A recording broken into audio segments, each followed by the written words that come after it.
لا شريك له وأشهد أن محمدا عبده ورسوله لا نبي ولا رسول بعده. Alhamdulillah, segala puji syukur atas kehadiran Allah Subhanahu wa taala yang memberikan kepada kita banyak sekali nikmat. Di antara nikmat yang kita rasakan pada hari ini yaitu kita dapat sholat Jumat, dan juga sekarang kita bisa merasakan nikmat menuntut ilmu yang insyaallah akan disampaikan oleh guru kita Ustaz Abu Thahir LCMA Hafizahullah Ta'ala dengan tema Ushul Tsalatsa, yaitu karya Syekh Muhammad bin Abdul Wahhab rahimahullah ta'ala. Untuk mempersingkat waktu kepada Ustaz, kami persilakan. Fadhil Ustaz. Bismillahirrahmanirrahim. Assalamualaikum warahmatullahi wabarakatuh.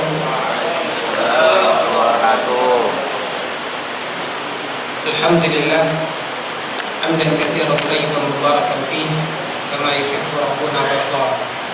Asyhadu an la ilaha illallah wahdahu la syarika lah wa asyhadu anna Muhammadan abduhu wa rasuluh la nabiyya ba'dah. Akhwatal iman, puji dan syukur kehadirat Allah Azza wa Jalla, salawat beserta salam buat junjungan kita Nabi Muhammad sallallahu alaihi wasallam. Akhwatul iman, para asatid yang semoga senantiasa dirahmati oleh Allah.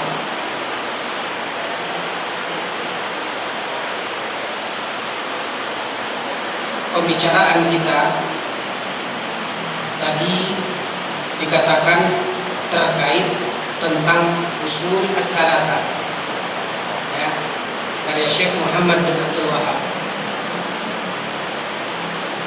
Itu tidak ada konfirmasi ke saya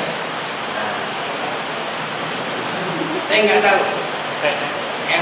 Tapi kalau antum mau, oke, saya keluarkan sekarang, nggak masalah. Intinya begini, ana paham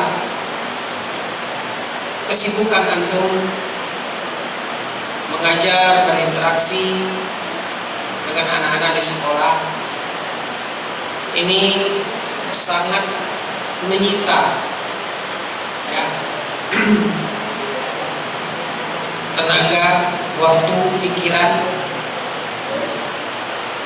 Tapi hal itu tidaklah menyurutkan keinginan kita untuk menambah ilmu pengetahuan kita. Jadi pada kesempatan ini saya ingin menenangkan satu kunci yang bisa kita ambil faedah berdasarkan firman Allah Subhanahu wa taala di dalam Al-Qur'an. Intinya, setiap kita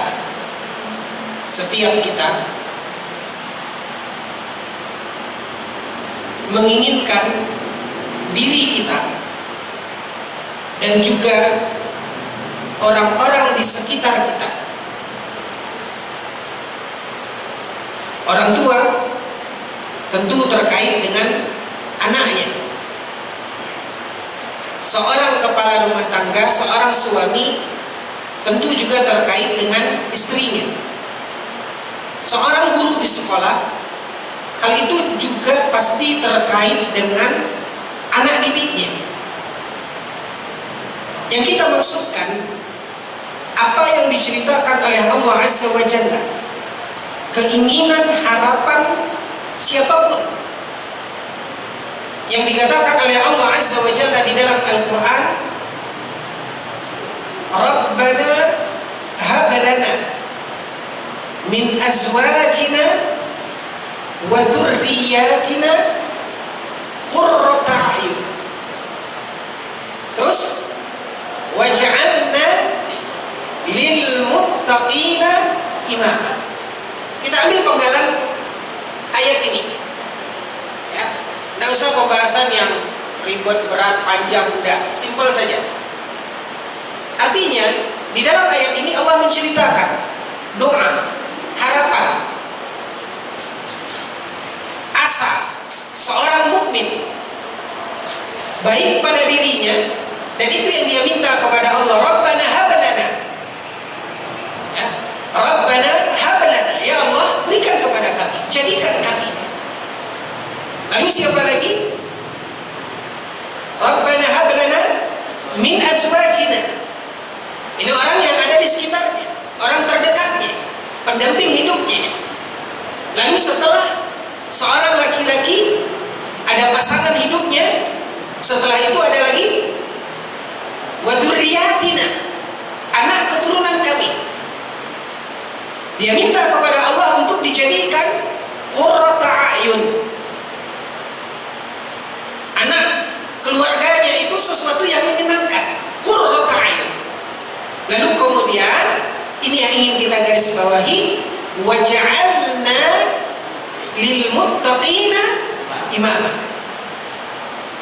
Siapapun itu terwakili dalam penggalan doa yang diceritakan oleh Allah Azza wa Jalla, harapan, asa seorang mukmin agar Allah Subhanahu wa taala jadikan dia, keluarganya, dan orang-orang terdekatnya menjadi apa? Imam bagi orang-orang yang bertakwa. Pastilah seseorang menginginkan bagaimana dirinya ini bukanlah seperti kebanyakan. Apapun dalam kebaikan yang kita lakukan, dalam ibadah, dalam amal, ada sebuah keistimewaan ketika kita unggul di dalam segala hal. Adalah sebuah kejayaan, kemuliaan ketika kita unggul. Keunggulan inilah yang memiliki nilai lebih. Makanya di antara orang-orang yang beramal, di antara orang-orang yang taat beribadah, Allah Subhanahu wa taala ingin lagi melihat siapa mereka, yaitu ayyukum ahsanu amala, orang yang unggul amalnya, orang yang unggul dalam kebaikan amalnya. Jadi kita ingin melihat bukan untuk menjadi orang yang biasa, tapi bagaimana posisi diri kita menjadi orang yang bukan hanya biasa, tapi menjadi orang yang bukan luar biasa, luar biasa, lebih luar biasa lagi. Inilah yang dikatakan oleh Allah, menjadi lil muttaqina imama, menjadi imamnya orang-orang yang bertakwa. Tetapi seorang yang berakal, mestilah kita tidak hanya terpana dengan harapan dan doa. Inna as-samaa'a la tumtiru dhahaban wa la fiddah, kata Umar bin Khattab dalam sebuah ungkapannya. Sesungguhnya langit itu tidak menurunkan hujan emas dan perak. Maka apapun dari harapan dan impian serta keinginan kita yang kita munajatkan kepada Allah, maka setiap munajat dan doa kita mesti diiringi dengan usaha. Ketika kita menginginkan agar kita dan orang-orang terdekat kita, anak keturunan kita, termasuk antum di sekolah ini, anak-anak didik antum, bagaimana mereka menjadi orang-orang yang luar biasa, terutama di dalam agamanya, terutama mereka menjadi lil muttaqina imama. Apa jalannya? Apa langkahnya? Maka ini yang ingin kita lihat lebih dalam. Apa langkah yang membuat seseorang menjadi orang yang luar biasa di dalam agamanya? Hal itu dijelaskan oleh Allah Azza wa Jalla di dalam Al-Quran, tepatnya di dalam surat As-Sajdah. Ketika Allah Tabaraka wa Ta'ala berfirman, وَجَعَلْنَا مِنْهُمْ Waja'alna minhum a'immatan yahduna bi amrina lamma sabaru wa kanu bi ayati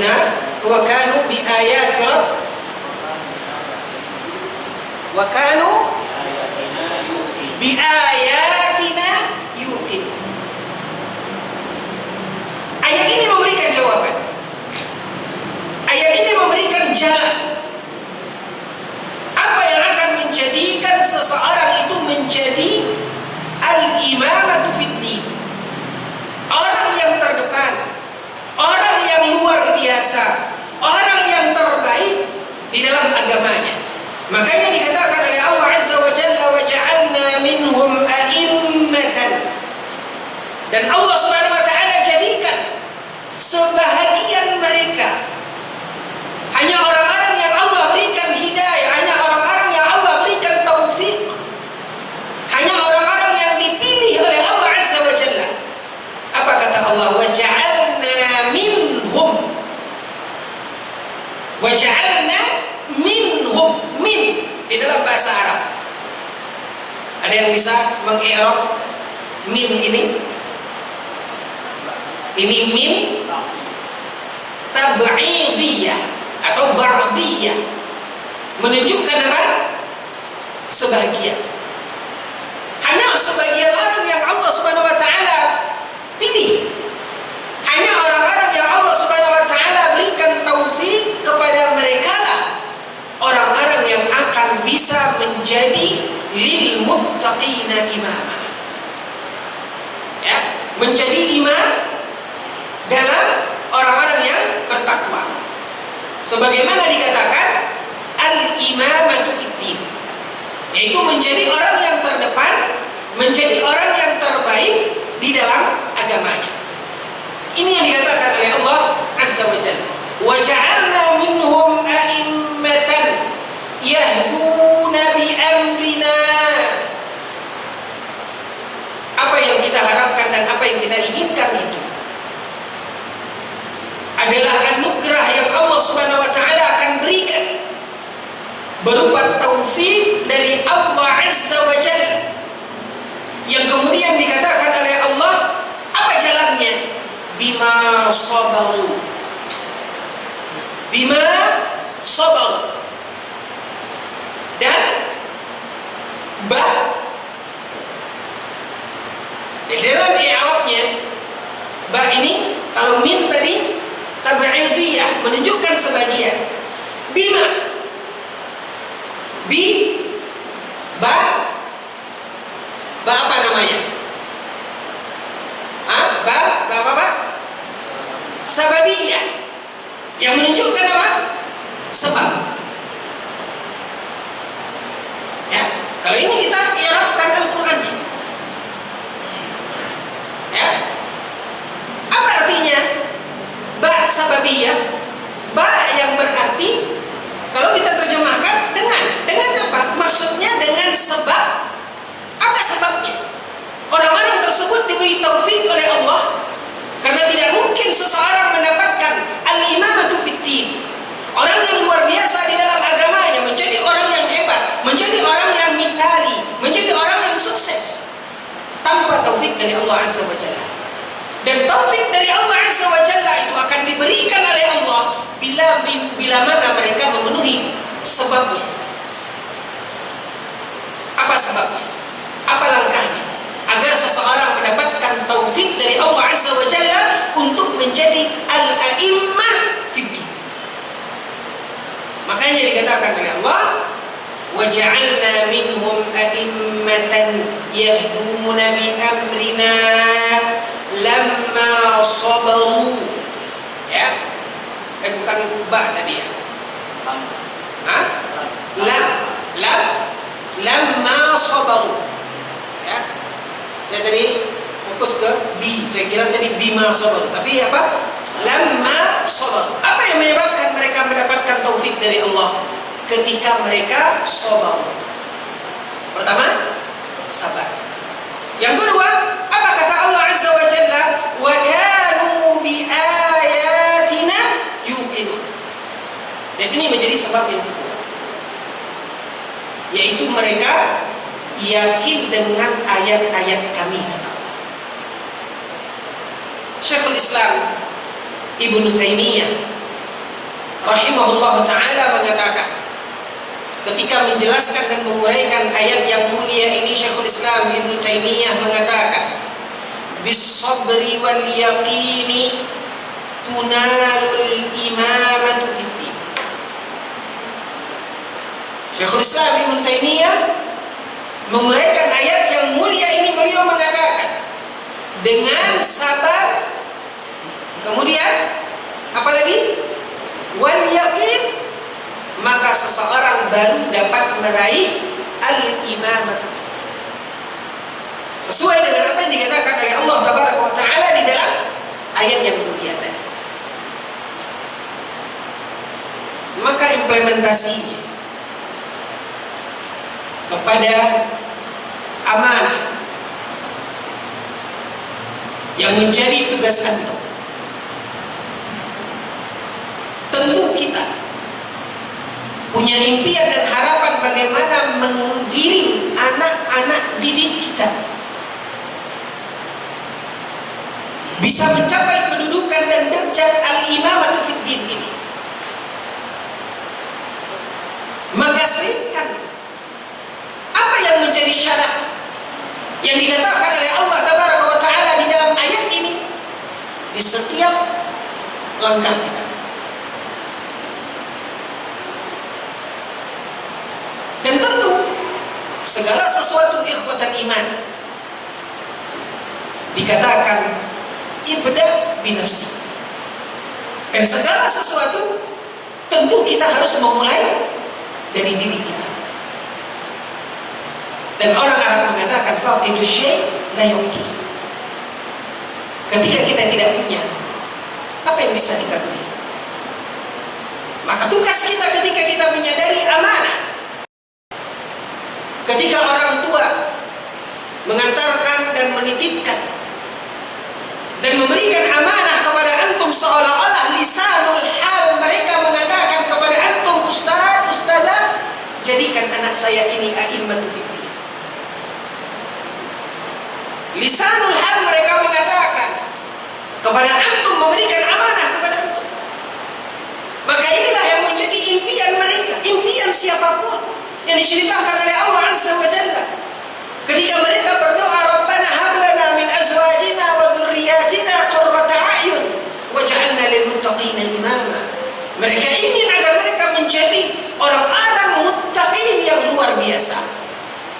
Dan tentu kaum muslimin yang dimuliakan oleh Allah, perlu kita lihat, perlu kita pilih apa jalannya agar bisa kita sampai menjadi orang-orang yang lil muttaqina imama ini. Dan inilah yang dikatakan oleh Allah Subhanahu wa Ta'ala di dalam ayat di mana syaratnya ada dua. Jalan untuk mencapai itu ada dua. Yang pertama as-sabr wal yaqin. Dan itulah yang dikatakan oleh Syekhul Islam Ibnu Taimiyah, yakni beliau mengatakan bis-sabri wal yaqini tunalul imamatu fid din. Maka dengan kesabaran dan dengan keyakinan, maka di situ seseorang baru akan bisa meraih al-imamatu fid din. Tinggal ikhwatul iman yang ingin kita lihat apa itu yakin dan apa itu sabar.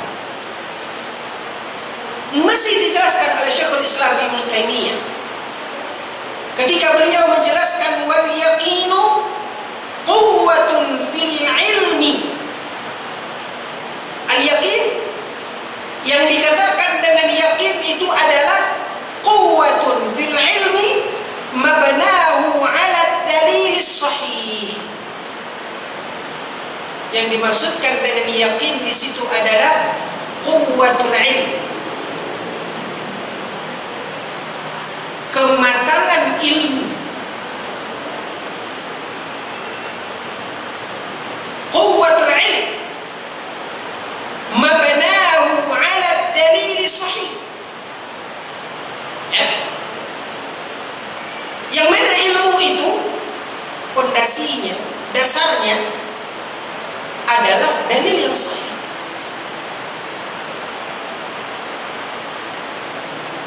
Makanya dalam kitab Al-Usul Tsalatsa kita singgung juga. Ketika dikatakan oleh Syekh Muhammad bin Abdul Wahhab bahwasanya kewajiban seorang mukmin siapapun dia, yang pertama adalah al-ilm wal 'amalu bih. Yang kedua, mengamalkan ilmu tersebut. Yang ketiga, wa da'watu ilaih. Yang keempat, was-sabru 'ala al-adha.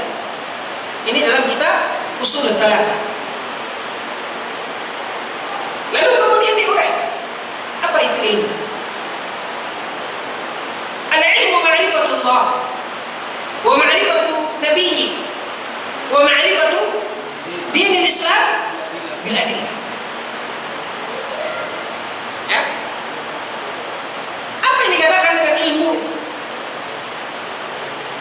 Sehingga ini yang dikatakan dengan yakin, yaitu kematangan di dalam ilmu. Dan ilmu itu mabanahu ad-dalil as-sahih. Pondasi ilmu tersebut adalah dalil. Bukan ikhwatal iman, bukan sesuatu yang kita ikuti atau yang kita tahu, tetapi tidak berlandaskan kepada dalil yang sahih.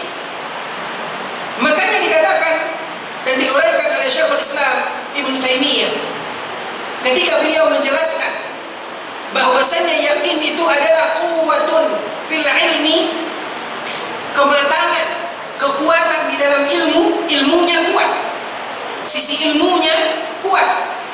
Di mana ilmu yang kuatnya itu pondasinya adalah dalilus sahih. Ini yang pertama. Dan yang kedua adalah wal fahmus salim, pemahaman yang selamat. Sehingga itulah yang kita yakini, sehingga itulah yang kita pelajari, itulah yang kita tuntut. Duna ma radiyal ba'du min at-talaba li anfusihim an yakuna hadduhum min al-ilmi taqlidu alim aw talib ilm. Bukan hanya sebatas apa yang dirasa cukup oleh sebahagian orang-orang yang mengaku bahwasanya dia adalah talibul ilmi, dia belajar, dia menuntut ilmu, tetapi dia hanya merasa cukup dengan hanya sekedar mengikut apa kata gurunya, apa yang dia lihat dari gurunya, tanpa dia tahu ikhwatal iman, tanpa dia tahu apa dalil. Sehingga inilah yang terjadi ketika mereka merasa bahwasanya mereka sudah menuntut ilmu, mereka belajar,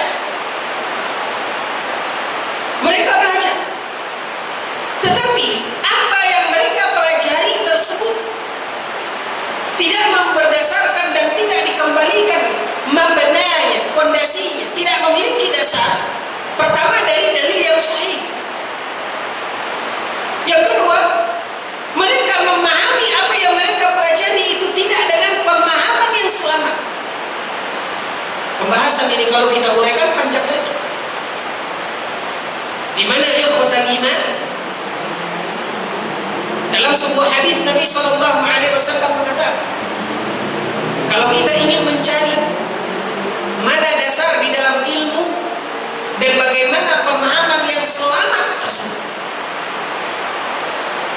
maka disinilah kaum muslimin yang dimuliakan oleh Allah, kemuliaan daripada ahlus sunnati wal jamaah, ketika mereka menjadikan orang-orang yang Allah telah rekomendasikan di dalam pemahaman mereka, di dalam cara ilmu mereka, di dalam cara beragama mereka, di dalam cara ibadah mereka.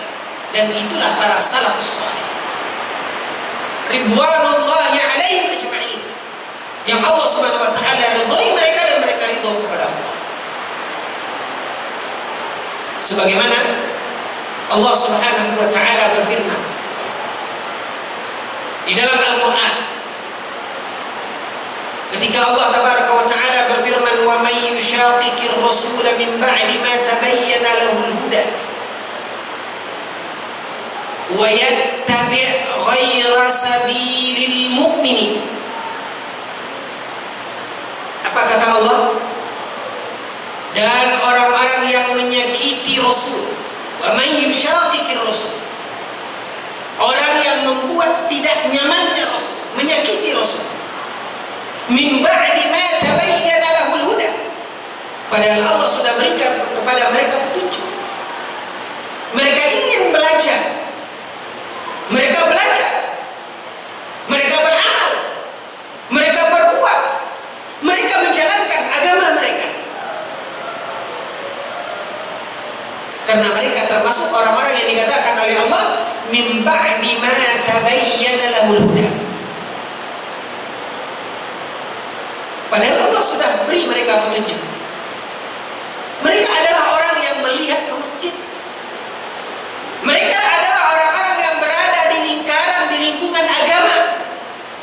Mereka adalah kaum muslimin yang mana Allah telah berikan hidayah kepada mereka. Tapi sayang, ketika apa yang mereka pelajari, ketika apa yang mereka amalkan, ketika apa yang mereka jadikan sebagai pedoman hidup mereka, agama mereka,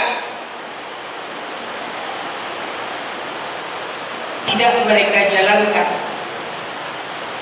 sesuai dengan jalan yang pernah ditempuh dan dilalui oleh kaum mukminin. Wa yattabi' ghayra sabilil mu'minin. Mereka mengikuti jalan, tapi bukan jalan orang-orang yang beriman.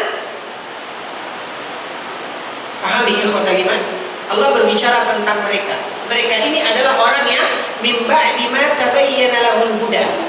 Allah telah beri hidayah kepada mereka. Ini orang-orang mukmin. Tapi mereka ketika menjalankan agama mereka, mencari ilmu, memahami ilmu, mengamalkan ilmu, mengikuti jalan, tapi bukan jalan kaum mukminin, kata Allah. Nah, untuk memahami ini apa kata para ulama ahli tafsir? Ketika ayat ini turun, Allah Subhanahu wa taala menurunkan ayat ini. Siapa orang-orang mukmin ketika ayat itu turun? Para sahabat. Maka lihatlah orang-orang yang kemudian menuntut ilmu, menjalankan agama mereka. Allah telah beri hidayah kepada mereka. Mereka belajar, mereka beramal, mereka beribadah, mereka berdakwah. Banyak hal yang mereka perbuat.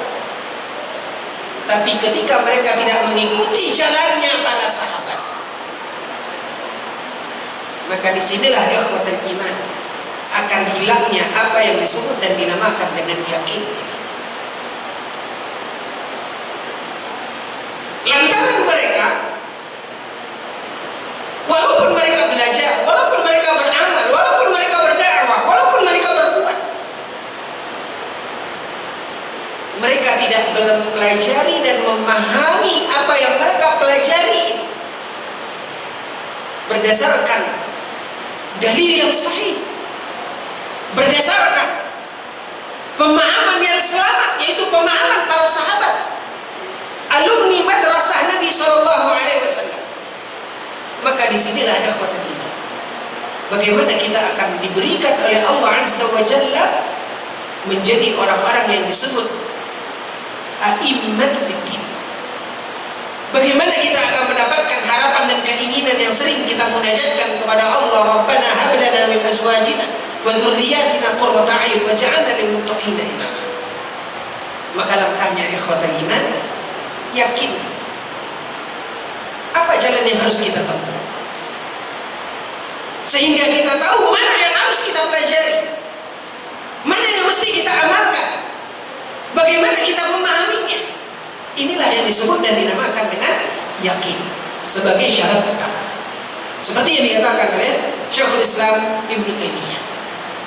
Lalu yang kedua, ikhwatal iman, yang kedua as-sabr. Yang kedua as-sabr. Apa itu as-sabr?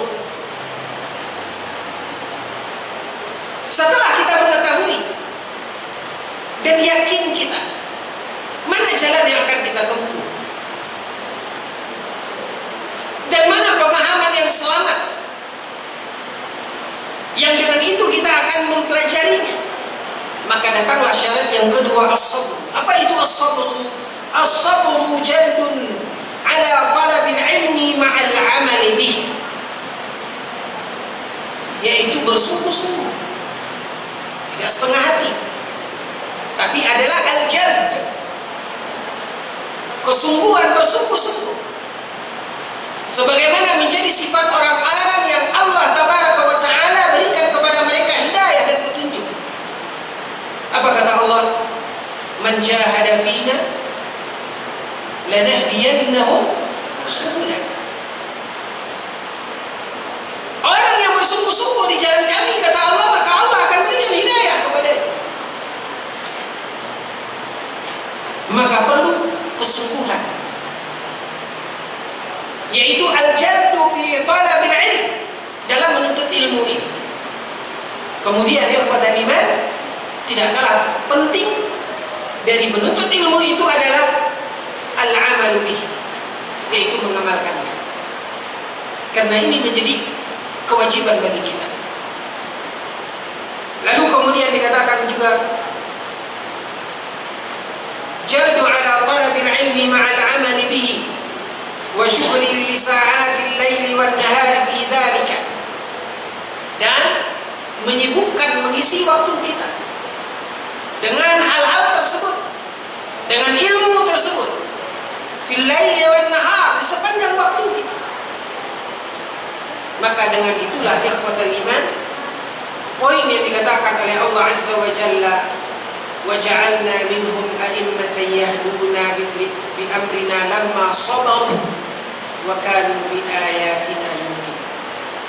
Inilah yang menjadi syarat, sebagaimana dikatakan oleh Syekhul Islam Ibnu Taimiyah, bahwasanya al-imamatu fid din itu baru dapat diraih oleh seseorang, yaitu dengan al-yaqin was-sabar.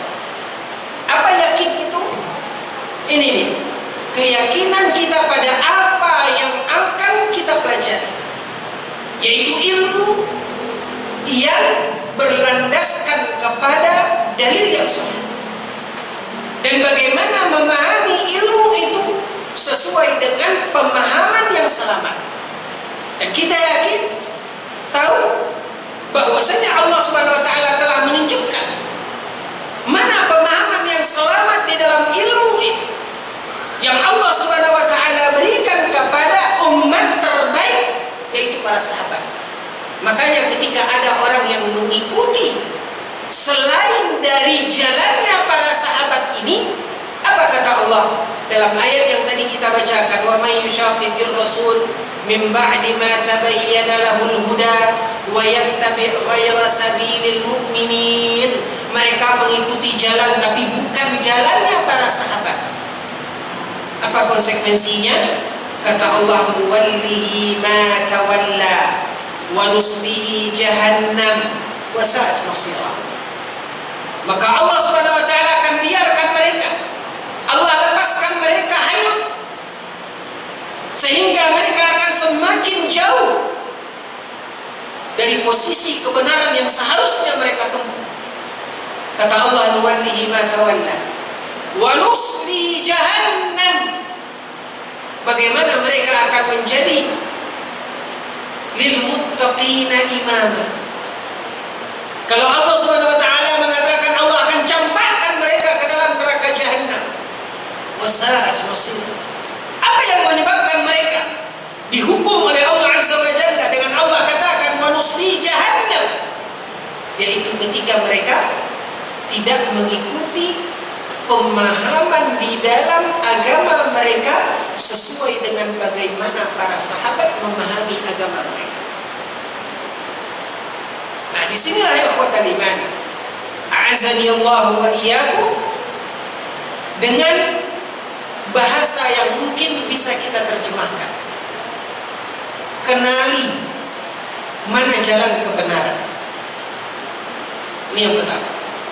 Kenali mana jalan kebenaran. Kebenaran di dalam ilmu, kebenaran di dalam faham.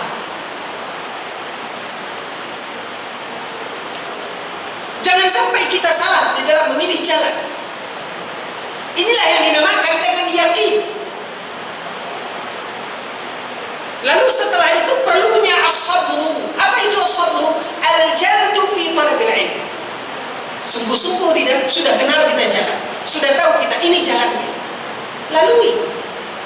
Hanya sekadar teori, oh ini jalannya, tahu kita tapi kita duduk saja tidak melalui jalan tersebut, kita tidak akan sampai.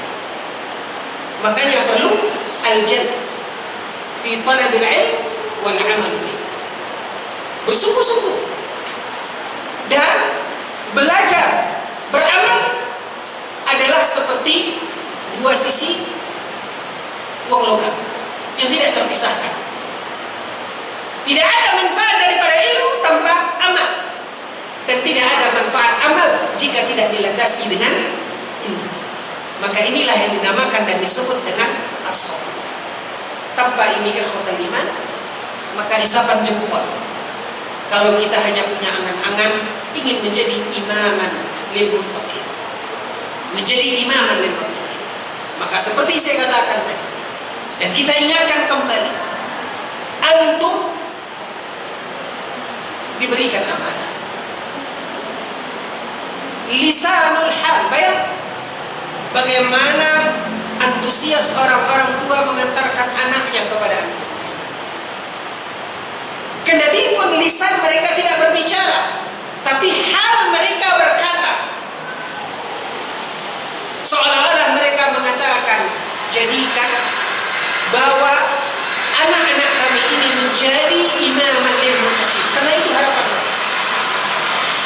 Bagaimana kita semua akan bisa menunaikan amanah tersebut kalau kita tidak mulai dari diri kita? Ibda binafsi. Hanya kaum muslimin yang dimuliakan oleh Allah, ikhwatul iman, para asatidz yang dimuliakan oleh Allah. Antum sedang berada di wadah yang mulia, yang dikatakan oleh Allah Azza wa Jalla, wa man ahsanu qawlan mimman da'a ila Allah.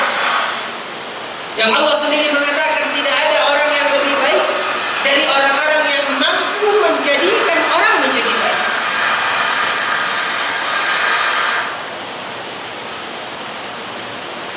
Banyak keutamaan.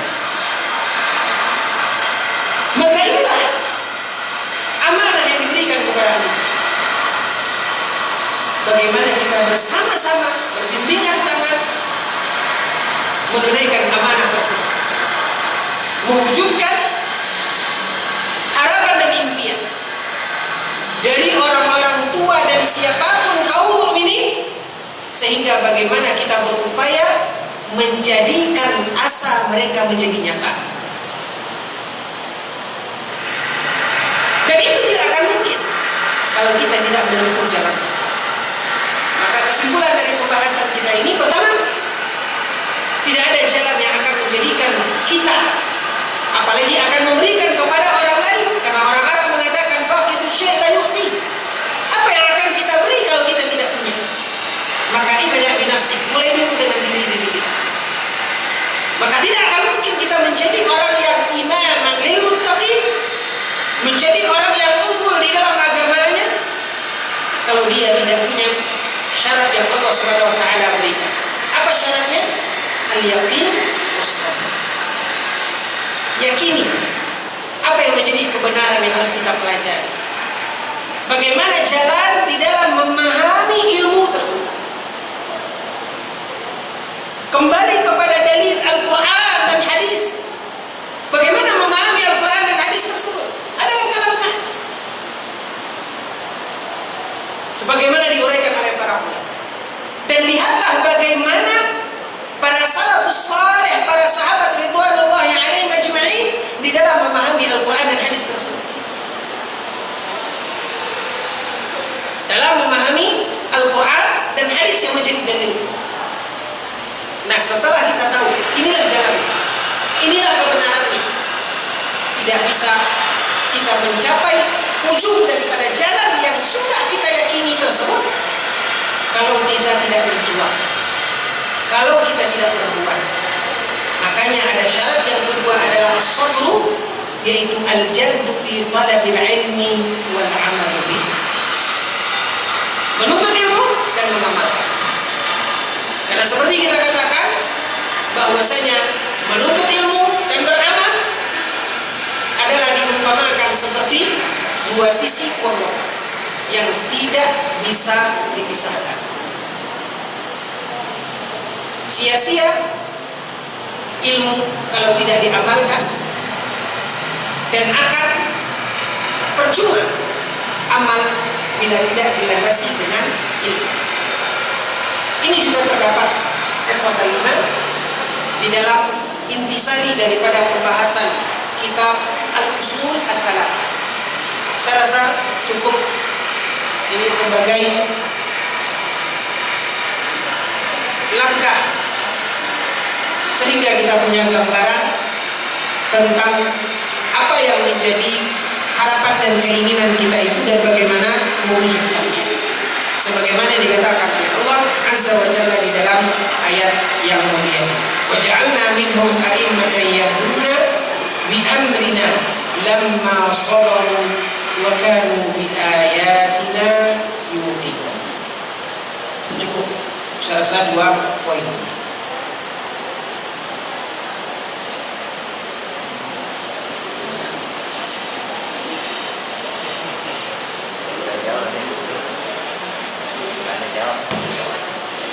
Syukran jazakumullah khairan jazaa kepada Ustaz yang telah menyampaikan materinya.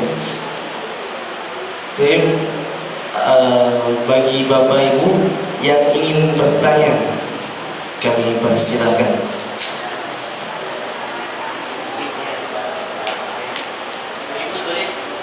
Untuk ibu-ibu bisa ditulis dan dioper ya ke depan.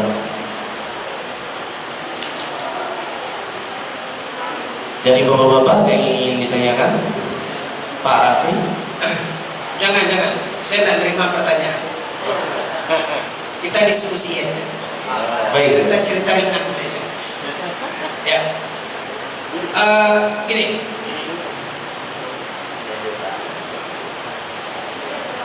Tentu antum beragam. Ya. Ada satu beragam, maksud saya beragam umurnya, kan tidak seusia kan. Ada yang kayaknya udah senior juga. Nah. Kemudian backgroundnya juga beragam, ada. Backgroundnya juga beragam. Ini Afwan. Ini guru-guru semua atau? Guru-guru semua, Ustaz. Guru-guru semua. Iya.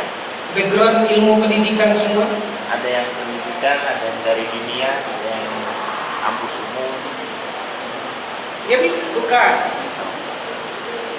Dinia juga ada Iya. ilmu pendidikannya. Iya. Ada yang tidak pendidikan. Umum pun begitu. Yang saya maksud ini kan sekolah, kan guru semua. Iya, guru semua. Yang guru yang ilmu pendidikan yang punya background pendidikan berapa persen? Hah? Background pendidikan, ilmu pendidikan, tarbiyah. Itu yang saya. 50%. Ada yang lulusan pesantren aja tapi nggak di ini pendidikan. Nah, ini saya ini. Hatta lulusan Madinah, tidak semuanya tarbiyah. Nah, gitu. Antum jangan, bukan maksudnya pendidikan, ya semua berpendidikan. Kalau tidak berpendidikan kita tidak jadi guru, jadi kuli kita depan. Tetapi background kita kan ada ilmu pendidikan.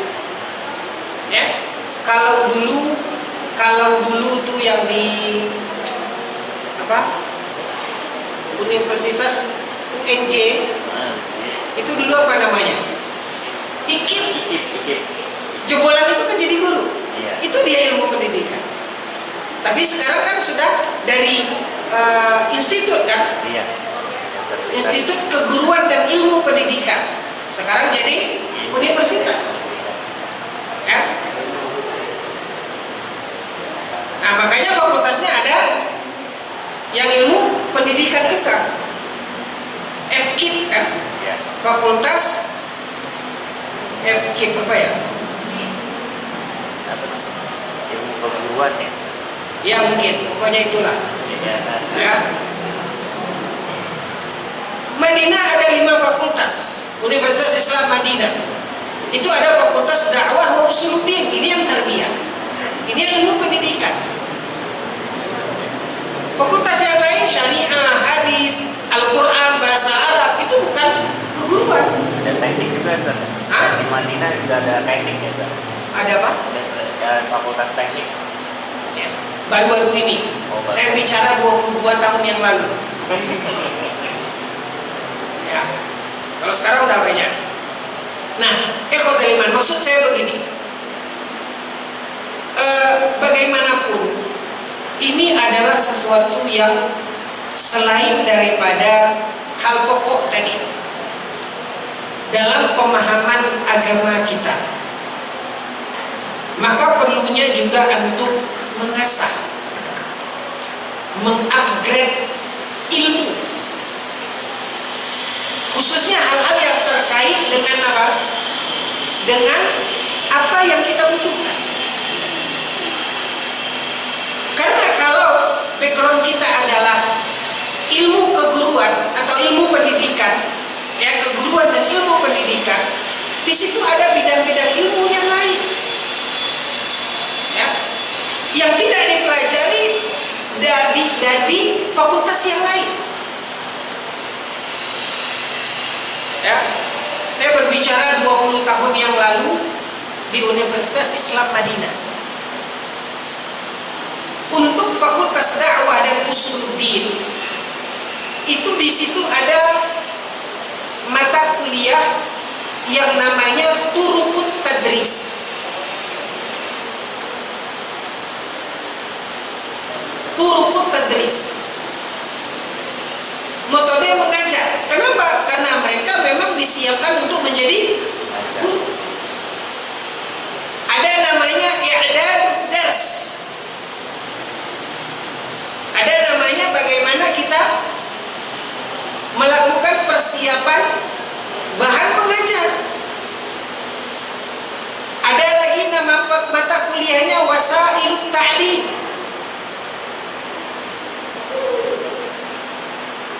Media pembelajaran. Juga ada lagi pendidikan ilmu nafs. Ada dipelajari apa? Psikologi pendidikan. Nah ini kalau kita tidak punya background itu, perlu hal itu kita upgrade diri kita. Perlu juga kita mempelajari itu. Nah ini juga adalah salah satu jalan dan sarana penunjang ketika antum sudah memilih jalan ini. Ketika antum sudah mengabdikan diri antum di dunia pendidikan, maka perlu di-upgrade. Selain daripada poin yang tadi, yang perlu kita kenali secara modal dasar kita secara umum sebagai seorang mukmin, dengan yakin dan dengan apa tadi? As-sabar tadi. Nah, karena sekarang saya berhadapan dengan antum para guru, karena saya tanya tadi ini semuanya guru-guru, perlu untuk upgrade ilmu. Ya. Ada sarana-sarana yang bisa kita untuk mengupgrade ilmu tersebut. Karena akan banyak hal-hal yang mungkin kita belum ketahui, belum pelajari, ternyata itu di dalam pendidikan, di dalam bagaimana mengajar, itu sangat kita perlukan. Jadi perlu juga untuk menyadari, ya, bukan hanya kita langsung merasa oh saya kan sudah guru, tapi kita punya background nggak? Jadi ini hanya masukan syarat, ya, Allahu ta'ala a'lam.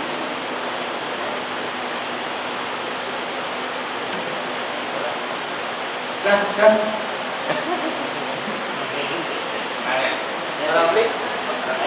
Kita ini gitu. Nah, ini Sar.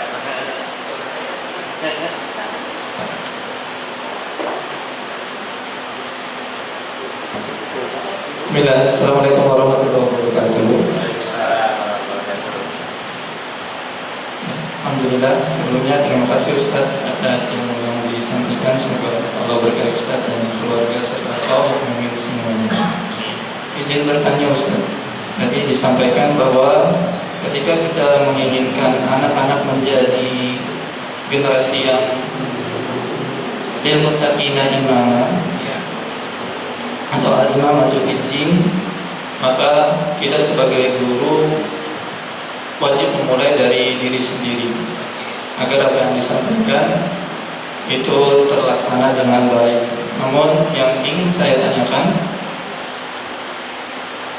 bagaimana jikalau guru itu atau orang tua dari si murid tidak melaksanakan yang namanya syarat-syarat yang tadi disampaikan untuk menjadi lil muttaqina imama itu, yang berupa yakin maupun sabar, entah dari sisi gurunya maupun orang tuanya. Apakah si anak itu akan mungkin sampai kepada lil muttaqina imama itu atau bagaimana? Terima kasih.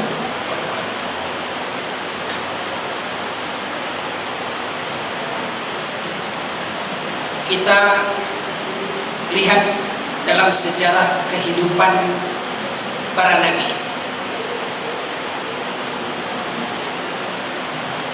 Nabi Ibrahim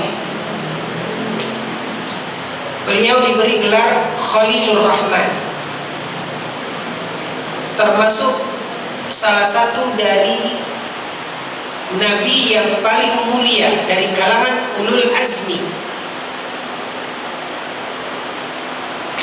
ya, bukan hanya lagi imam bagi orang-orang muttaqin, tapi nabi yang mulia. Pertanyaannya, apakah bapaknya menunaikan syarat lil muttaqina imamah? Tidak. Apakah bapaknya menunaikan itu sehingga kemudian lahirlah Nabi Ibrahim menjadi anak yang nabi yang mulia, menjadi lil muttaqina imamah? Tidak. Oke. Tapi lihat Nabi Ibrahim. Ini masih dari Nabi Ibrahim. Ke atasnya tidak. Tapi ke bawahnya lihat. Ketika Nabi Ibrahim dikaruniakan oleh Allah Subhanahu wa taala anak Ismail, kemudian Ishak. Yang kedua-dua anak Nabi Ibrahim juga menjadi nabi. Ini cerminan saja. Ya. Jangan untuk bayangkan nanti bahwasanya an-nubuwah itu adalah alur warisan, alur nasab dari ayahnya. Enggak. Tapi ini tidak lepas juga dari bagaimana Nabi Ibrahim mentarbiyah kedua putranya.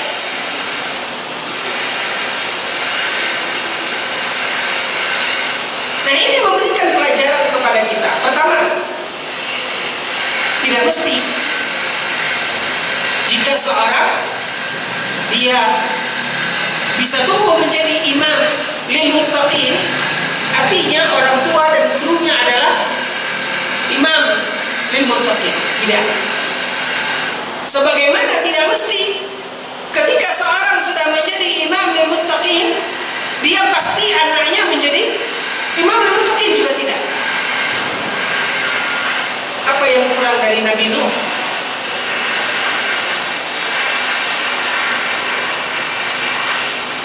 Apa yang kurang dari Nabi Nuh? Bahkan di dalam Al-Quran Allah Tabaraka wa Ta'ala mengatakan, detik-detik menjelang tenggelamnya putranya, ketika Nabi Nuh sudah berada di atas bahtera, Allah menceritakan dalam Al-Quran, masih saja Nabi Nuh mendakwahi, mengajak putranya, ya bunayya rkam ma'ana. Diceritakan oleh Allah Azza wa Jalla dalam Al-Quran, wahai anakku, mari sini nak naik. Azab sudah turun. Apa kata anak Nabi Nuh? Sa'awi ilal jabal ya'simuni minal ma'. Aku akan berenang ke puncak bukit itu, karena masih ada puncak bukit yang tidak tergenang air. Dia kira kalau dia sampai di situ dia akan selamat. Dibantah oleh Allah, la 'asimal yaum, kata Allah. Tak ada keselamatan pada hari ini kecuali di atas bahtera, kecuali di atas kapal. Lihat, bukan Nabi Nuh mengabaikan putranya. Apa yang kurang dari Nabi Nuh seorang Nabi? Usaha dan upaya Nabi Nuh untuk membina, mengajak putranya. Makanya ikhwatal iman, ini juga tidak menjadi jaminan. Seperti yang bisa kita lihat dari kehidupan Nabi Nuh. Segala sesuatu, makanya kita katakan tadi, seperti yang juga diungkapkan oleh Syekhul Islam Ibnu Taimiyah, bahwasanya syaratnya adalah orang tersebut diberi taufik oleh Allah Azza wa Jalla untuk dia bisa yakin dan sabar. Walaupun dia sudah yakin dan sabar, pasti ke bawahnya akan naik, belum tentu. Sehingga ketika di atas tidak ada yakin dan sabar, pastikah ke bawahnya juga tidak akan baik? Belum tentu. Makanya kunci dari segala sesuatu itu adalah masyiatullah, yaitu kehendak Allah Subhanahu wa Ta'ala. Tugas kita apa? Tugas kita adalah ikhtiar. Nah, ini sebetulnya terjawab kalau kita benar di dalam memahami iman kepada Allah dan qadar. Makanya saya katakan, pembicaraan kita ini sebenarnya luas, ya, terkait dengan yakin tadi. Dari mana kita bisa mengambil bahwasanya inilah pemahaman yang selamat? Banyak dari nah, sama seperti tadi, ini akan menuntun kita untuk memahami pembahasan terkait dengan al-iman bil qada wal qadar. Tugas kita adalah berikhtiar, tugas kita adalah berusaha. Ya. Lihat juga bagaimana Nabi SAW berupaya, berusaha mendakwahi, mengajak Abu Talib, bahkan sampai menjelang wafatnya. Bagaimana Rasulullah SAW mengatakan, ya amtul la ilaha illallah wa hajunaka biha indallah. Wahai paman, ucapkan la ilaha illallah, aku akan pasang badan untukmu di hadapan Allah. Tapi begitu dia melihat kepada saudara-saudaranya Abu Talib, melihat kepada saudara-saudara yang sudah berkumpul sebelum wafatnya dia, mereka mengatakan, atarghabu an millati abaina? Apakah kamu akan meninggalkan agama nenek moyang kita? Akhirnya Abu Talib tidak mengucapkan la ilaha illallah, padahal mudah bagi dia, ringan bagi dia untuk mengucapkan la ilaha illallah. Tapi dia tidak ucapkan. Sedih Nabi, pilu hati Nabi. Bagaimanapun Nabi berusaha, tapi Allah tidak memberikan hidayah kepada Abu Talib, orang yang telah berjasa dalam kehidupan Nabi SAW. Makanya Nabi sedih. Lalu turunlah firman Allah Azza wa Jalla mengingatkan, innaka la tahdi man ahbabta walakinna Allah yahdi man yasha. Dan itulah gambaran. Ya. Tapi ketika misalnya dalam posisi Nabi Nuh, antum sudah berusaha menjadi imam lil muttaqin, lalu qaddarallah ma syaa fa'al, misalnya antum mendapatkan keturunan anak yang tidak baik. La samahallah misalnya. Apakah antum berdosa? Apakah kita mengatakan ketika wa kana minal mughraqin, anaknya Nabi Nuh yang tenggelam dalam kekufuran tersebut mati dalam kekufurannya, apakah kita katakan Nabi Nuh menanggung dosanya? Tidak. Wala taziru waziratu wizra ukhra. Seseorang tidak akan memikul dosa orang lain ketika dia telah mendidik anaknya. Lihat bagaimana gigih Nabi Nuh mendidik, mengajak putranya. Kecuali kalau dia tidak ajar. Nah ini juga ikhwatal iman. Ini juga ya yang perlu antum cermati. Antum ad-du'at ila Allah yang sibuk waktu antum mengajar, berdakwah, kegiatan-kegiatan pendidikan, sosial dan sebagainya. Ada satu hal yang sering kita abaikan.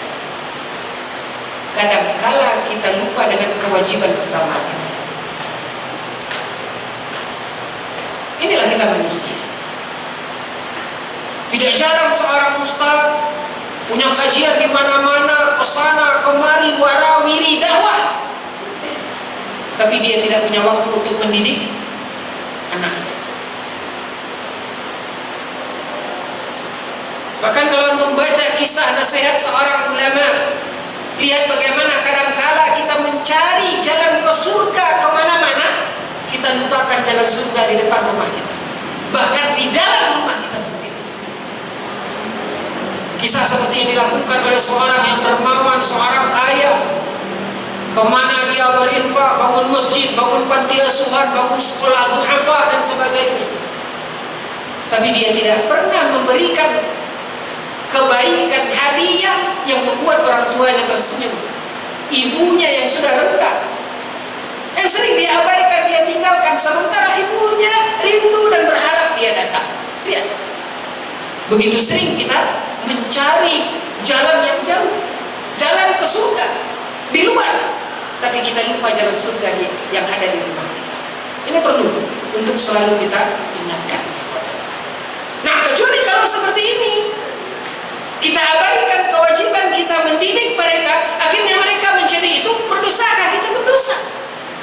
Bukan menanggung dosa mereka, tapi dosa karena kesalahan kita telah melalaikan kewajiban kita untuk mendidik mereka.